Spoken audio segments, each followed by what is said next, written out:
Son fils est debout dans l'embrasure de la porte. Son manteau est posé sur la chaise.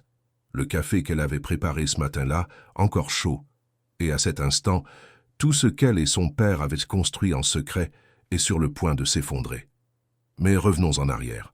Revenons au jour où elle a rencontré un inconnu dans une ville côtière.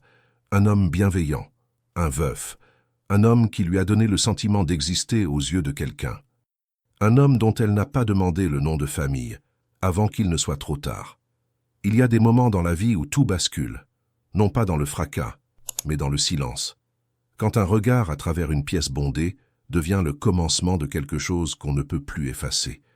Quand la gentillesse d'un inconnu donne l'impression de rentrer chez soi. Et quand vous comprenez, trop tard, que l'homme qui se tient devant vous n'est pas un inconnu du tout. Elle avait appris à survivre au chagrin comme la plupart des gens, en restant occupée, en faisant semblant d'aller bien, en se convainquant que le temps ferait ce que l'amour n'avait pas pu faire. Mais la guérison n'est pas linéaire. Et parfois, dans l'espace entre laisser partir et avancer, quelque chose d'inattendu se glisse entre les fissures, quelque chose qui ressemble à la sécurité, quelque chose qui ressemble à la compréhension, quelque chose qui ressemble dangereusement à l'amour. Ce n'est pas une histoire de rébellion ou d'imprudence, c'est l'histoire de deux personnes qui se sont rencontrées au mauvais moment, au mauvais endroit, dans de mauvaises circonstances. C'est l'histoire de ce qui arrive lorsque votre cœur reconnaît quelqu'un avant que votre esprit ne puisse l'en empêcher. Quand chaque conversation ressemble à une confession, quand chaque moment passé ensemble semble voler, et quand le monde vous rappelle, encore et encore, que certaines connexions ont un prix. Ce que vous vous apprêtez à entendre est une histoire de timing interdit. Non pas d'amour interdit, mais de timing interdit. Une histoire où la maturité émotionnelle rencontre le besoin émotionnel. Une histoire sur une femme qui tentait de se reconstruire et un homme qui avait oublié ce que cela signifiait d'être vu. Sur ce type d'amour qui ne s'annonce pas avec des feux d'artifice, mais avec une reconnaissance silencieuse. Celui qui murmure « Je te comprends » et qui vous effraie plus que tout au monde. Ça a commencé en automne, la saison où l'on apprend à laisser partir. Elle venait de s'installer dans une petite ville côtière, cherchant à mettre de la distance entre elle et son passé, entre elle et l'homme qui lui avait brisé le cœur, entre elle et la vie qu'elle pensait avoir un jour. La ville était calme, du genre où les gens connaissaient le nom des autres, mais respectaient leur silence. Elle avait loué un petit cottage près du port. Elle faisait de longues promenades. Elle essayait de se souvenir de qui elle était avant que l'amour ne la remodèle. Et un soir, dans une librairie qui sentait le cèdre et le vieux papier, elle le rencontra. Il se tenait dans le rayon poésie, lisant Neruda avec cette concentration qui laissait penser qu'il ne lisait pas seulement. Il se souvenait. Leurs regards se croisèrent. Il sourit, pas le sourire convenu de la politesse, mais quelque chose de plus doux, de plus fatigué, de plus vrai. Ils parlèrent pendant 20 minutes de livres, de l'océan, de rien d'important. Et lorsqu'elle partit, elle se sentit plus légère qu'elle ne l'avait été depuis des mois. Elle ne connaissait pas son nom. Elle ne savait pas qu'elle le reverrait. Et elle ne savait certainement pas qu'il était le père de l'homme qu'elle tentait d'oublier. Elle le revit 3 jours plus tard, au café du port. Il était assis seul près de la fenêtre, une tasse de café froide entre les mains, observant les bateaux oscillant sous la lumière grise du matin. Elle hésita sur le pas de la porte, incertaine d'entrer ou de faire demi-tour, mais il leva les yeux et la reconnut immédiatement. Son visage s'éclaira, pas de façon spectaculaire, mais suffisamment. Suffisamment pour faire battre son cœur d'une manière à laquelle elle ne s'attendait pas. Il désigna la chaise vide en face de lui, et avant qu'elle ne réfléchisse trop, elle s'assit. Ils parlèrent pendant plus d'1 heure. Au début, ils parlèrent de petites choses. Son cottage, son travail d'architecte à la retraite, le temps qui se rafraîchissait. Mais la conversation s'approfondit, comme cela arrive parfois entre des inconnus qui sentent qu'ils pourraient se comprendre. Il parla de la perte. Sa femme était décédée 2 ans plus tôt, et elle se surprit à évoquer son propre chagrin, sans entrer dans les détails. Pas encore. Il y avait chez lui quelque chose de désarmant. Pas du charme, exactement, mais une présence, sa façon d'écouter, sa façon de ne jamais se précipiter pour combler les silences. Lorsqu'elle finit par se lever pour partir, il lui demanda si elle accepterait de le revoir. Pas pour un rendez-vous, précisa-t-il rapidement, juste en ami. Il apprenait encore à s'habituer au rythme de la solitude, dit-il, et sa compagnie lui avait rappelé ce que cela faisait, parler avec quelqu'un. Elle accepta sans hésiter. Cela semblait inoffensif, cela semblait bienveillant. Cela ressemblait exactement à ce que deux personnes esseulées pouvaient s'offrir, de la compagnie sans attente, de la compréhension sans jugement. Elle rentra chez elle cet après-midi-là, en ressentant quelque chose qu'elle n'avait pas ressenti depuis des mois, de l'espoir. Mais l'espoir, comprendrait-elle, est une chose délicate. Il éclot dans les espaces que l'on ne surveille pas. Il prend racine avant qu'on ne réalise qu'on l'a semé. Et quand on s'en aperçoit, il est déjà trop tard pour l'arracher sans briser quelque chose en soi. Elle ne le savait pas encore, mais cette heure passée au café avait tout changé. Non pas parce qu'il s'était passé quelque chose d'inapproprié, mais parce qu'elle s'était sentie vue. Et être vue, après tant de temps dans l'obscurité, est une forme de séduction en soi. Ils se revirent 4 fois au cours des 2 semaines suivantes.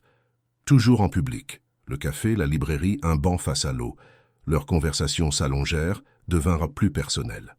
Il lui parla de sa défunte épouse, des projets d'architecture qu'il avait autrefois absorbés, de la solitude silencieuse d'une maison qui avait jadis été pleine de vie.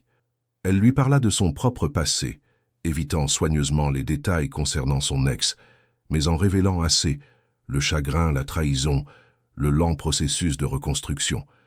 Il l'écoutait sans offrir de platitude. Il ne lui dit pas que tout arrive pour une raison.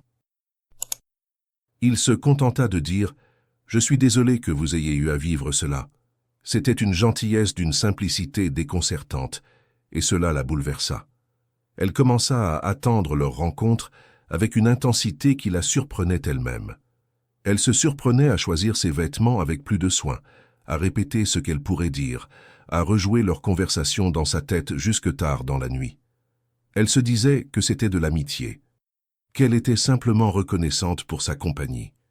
Mais la vérité s'insinuait peu à peu, cela ressemblait à quelque chose de plus, et cela l'effrayait parce qu'elle n'était pas prête, parce qu'il était plus âgé, parce qu'elle ne connaissait même pas son nom de famille, jusqu'à ce qu'un après-midi tout s'éclaire.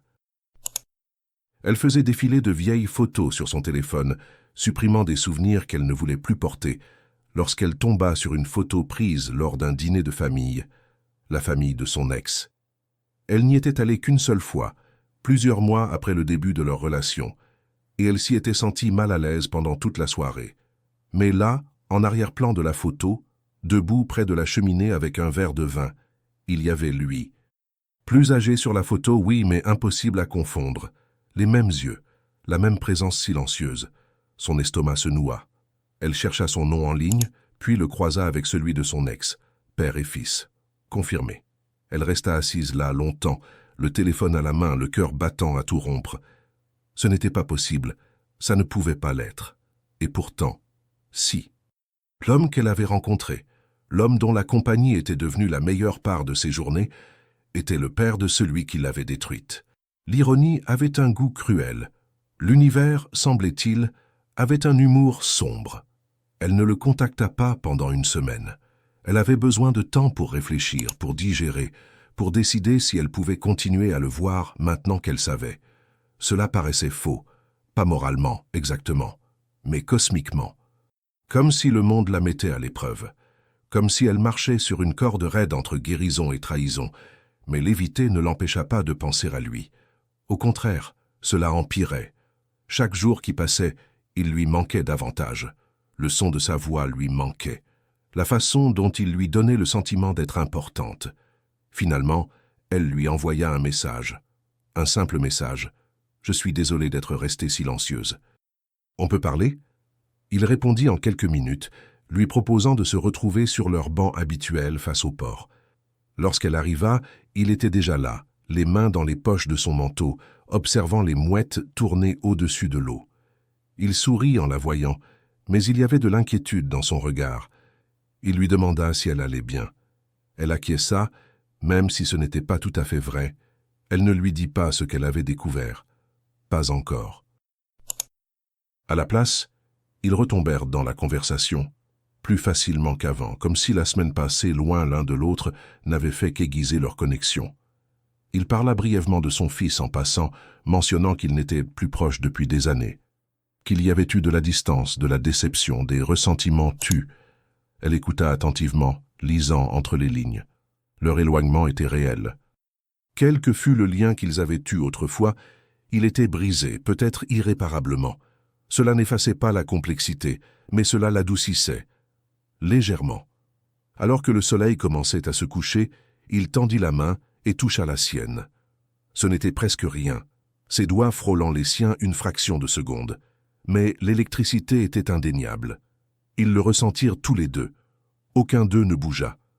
L'air entre eux s'épaissit de quelque chose d'inavoué, quelque chose que ni l'un ni l'autre n'était prêt à nommer. Il retira sa main, s'excusa à voix basse. Elle lui dit qu'il n'avait rien à regretter. Mais ils savaient tous deux que la ligne avait été franchie. Pas physiquement, mais émotionnellement. Et d'une certaine façon, c'était plus dangereux encore. La vérité éclata 2 semaines plus tard. Ils étaient assis dans sa voiture après une averse, attendant que le temps s'éclaircisse avant qu'elle ne regagne son cottage. Les vitres étaient embuées, le monde dehors réduit à des formes floues et des couleurs assourdies. Il avait été inhabituellement silencieux ce soir-là, et finalement elle lui demanda ce qui n'allait pas. Il hésita, puis dit « Je dois te dire quelque chose ». Son cœur se serra. Elle savait, instinctivement, ce qui allait suivre. Il lui dit qu'il avait commencé à ressentir quelque chose de plus que de l'amitié, quelque chose qu'il n'avait pas ressenti depuis des années, peut-être jamais. Il dit qu'il savait que c'était inapproprié, qu'elle était plus jeune, qu'ils se connaissaient à peine, qu'il y avait 100 raisons pour lesquelles c'était une mauvaise idée, mais il ne pouvait plus faire semblant. Il ne pouvait plus s'asseoir en face d'elle, parler de livres, de bateaux et de chagrins, sans reconnaître qu'au fil du temps, il avait commencé à tomber amoureux. Il ne lui demandait rien, précisa-t-il. Il avait seulement besoin qu'elle le sache. Elle resta silencieuse un long moment, puis elle lui dit la vérité, qu'elle savait qui il était, qu'elle l'avait compris des semaines plus tôt, que son fils éloigné, distant, était son ex, l'homme qui l'avait blessée. L'homme qu'elle était venue oublier dans cette ville. Il la fixa, stupéfait. Puis il rit, un rire amer, incrédule. « Bien sûr, murmura-t-il, bien sûr, il fallait que ce soit lui. » L'absurdité de la situation resta suspendue entre eux comme une fumée. Ils restèrent là sans parler, le poids de la situation retombant sur eux. Ce n'était pas une comédie romantique. Il n'y avait pas de solution facile, pas de rebondissement habile qui arrangerait tout. C'était la vraie vie, désordonnée, complexe et moralement trouble. Il était le père de son ex, elle était la femme que son fils avait blessée. Et pourtant, ils étaient là, 2 êtres brisés, ayant trouvé l'un dans l'autre quelque chose de fragile et de précieux, quelque chose qu'aucun d'eux n'avait envie de perdre. Finalement, elle parla. « Je ne sais pas ce que c'est, » dit-elle doucement, « mais je le ressens aussi. » Il la regarda, et pour la première fois, elle vit quelque chose de brut dans son expression. Du soulagement, peut-être, ou de la peur, ou les deux. Ils ne s'embrassèrent pas, ils ne se touchèrent pas. Ils restèrent simplement assis dans cette voiture embuée, reconnaissant une vérité impossible. Ils avaient franchi une limite, et il n'y aurait pas de retour en arrière. Ils essayèrent de s'éloigner l'un de l'autre. Pendant 3 semaines, ils gardèrent leur distance. Pas de messages, pas d'appels, pas de rencontres, par hasard au café. Elle se plongea dans le travail, dans de longues promenades, dans tout ce qui pourrait l'aider à oublier la douleur de son absence. Il fit de même, remplissant ses journées de projets et de solitude. Mais la distance n'effaçait pas la connexion. Elle ne faisait que l'amplifier. Chaque livre qu'elle lisait lui rappelait sa présence.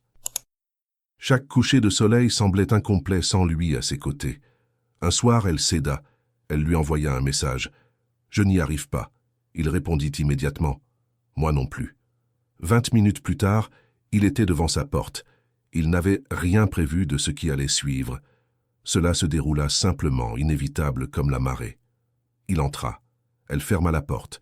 Ils restèrent là, à quelques centimètres l'un de l'autre, respirant difficilement, l'air chargé de mois de retenue.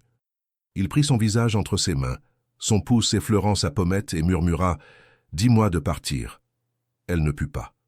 Au lieu de cela, elle se blottit contre lui, et il l'enveloppa de ses bras, comme si elle risquait de disparaître. Ils restèrent ainsi longtemps, sans s'embrasser, sans parler, simplement enlacés. C'était la chose la plus intime qu'ils avaient ressentie depuis des années.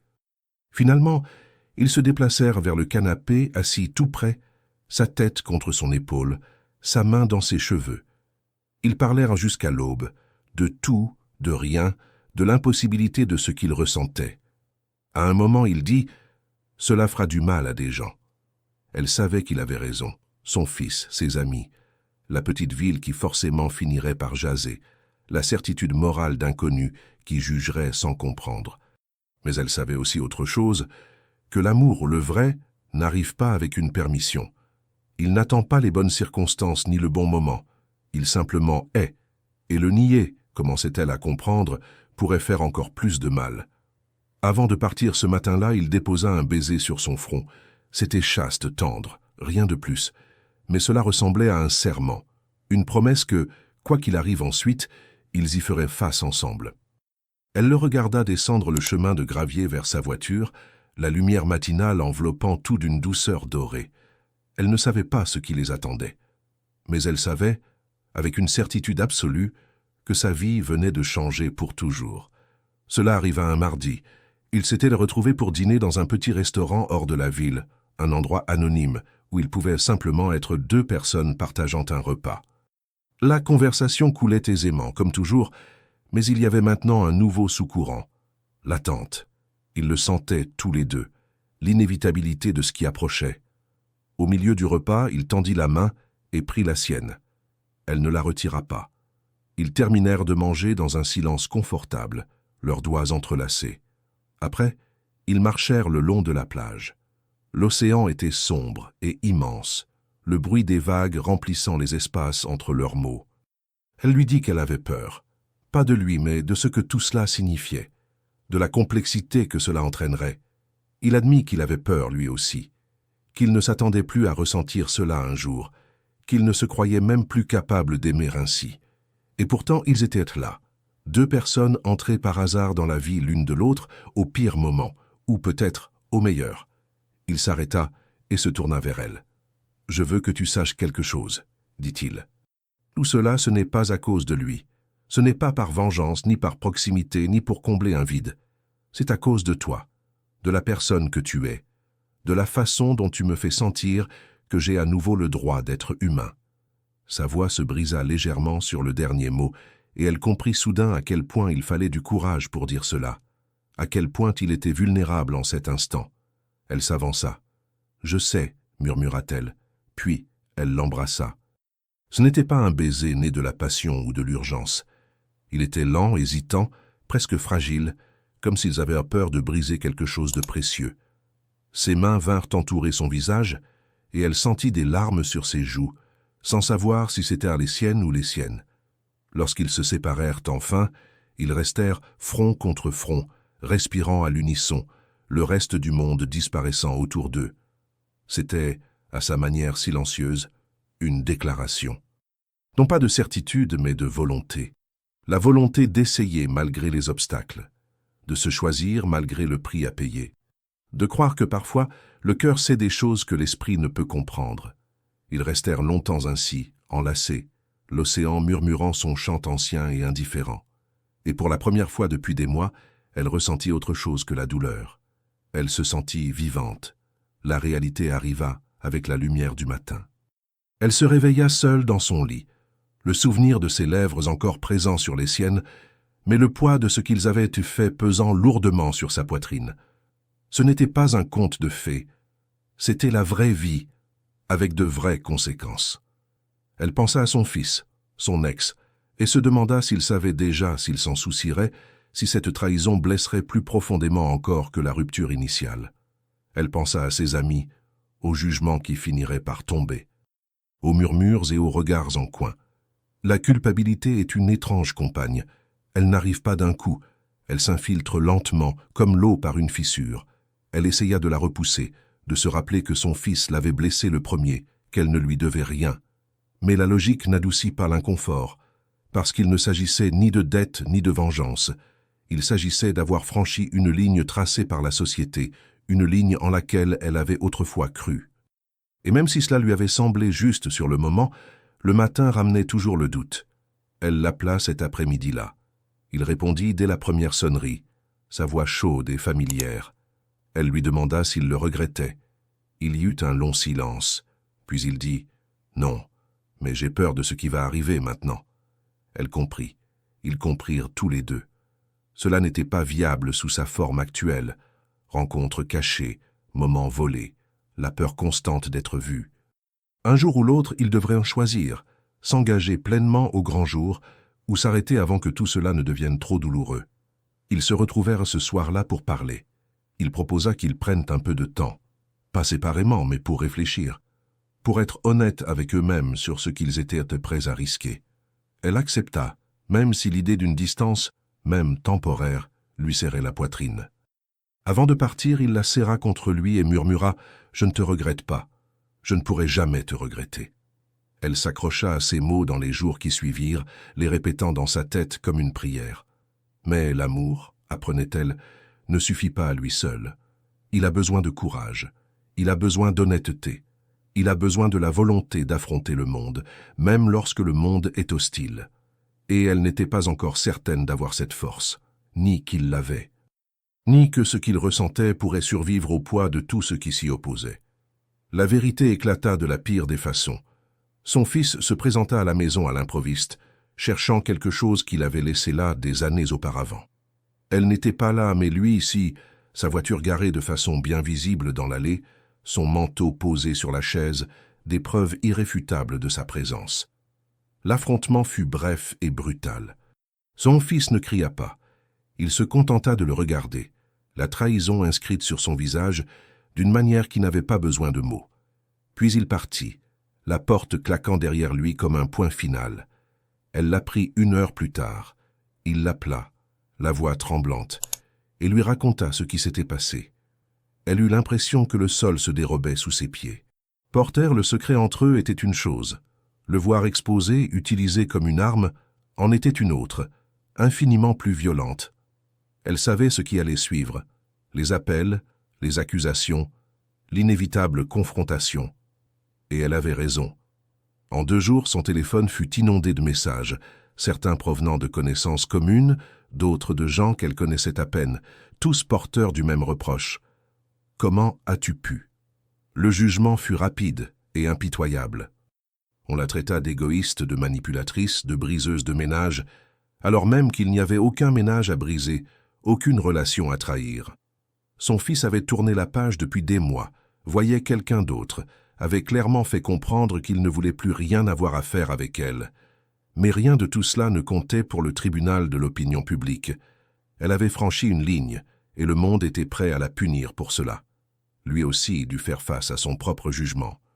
Son fils le confronta directement, l'accusant de trahison, d'avoir profité de la situation, de privilégier ses propres désirs au détriment de sa famille. Il ne se défendit pas, n'essaya pas de justifier quoi que ce soit. Il dit simplement « Je suis désolé que tu souffres, mais je l'aime ». Les mots restèrent suspendus dans l'air, crus, indéniables. Son fils partit sans ajouter un mot. Ils ne se sont plus parlé depuis. Dans les jours qui suivirent, elle et lui durent faire un choix. Ils pouvaient se retirer, mettre fin à tout avant que les dégâts ne s'étendent davantage, ou ils pouvaient rester ensemble sans s'excuser et affronter ce qui viendrait. La décision ne fut pas simple, mais un soir, alors qu'ils étaient assis côte à côte, épuisés et à vif, il prit sa main et dit « Je te choisis, quoi qu'il arrive ». Et elle comprit avec une clarté soudaine qu'elle ressentait la même chose. Que l'amour, aussi chaotique, complexe et inopportun soit-il, valait encore la peine d'être choisi. 6 mois passèrent. La tempête initiale finit par s'apaiser, comme toutes les tempêtes le font un jour. Son fils ne leur pardonna pas, et peut-être ne le ferait-il jamais. Certaines blessures sont trop profondes, touchent trop de nerfs sensibles pour guérir entièrement. Mais le temps créa de la distance, et la distance créa de la perspective. Ils avancèrent, non pas dans la défiance, mais dans l'acceptation tranquille de ce qu'ils étaient devenus l'un pour l'autre. Ils cessèrent de se cacher.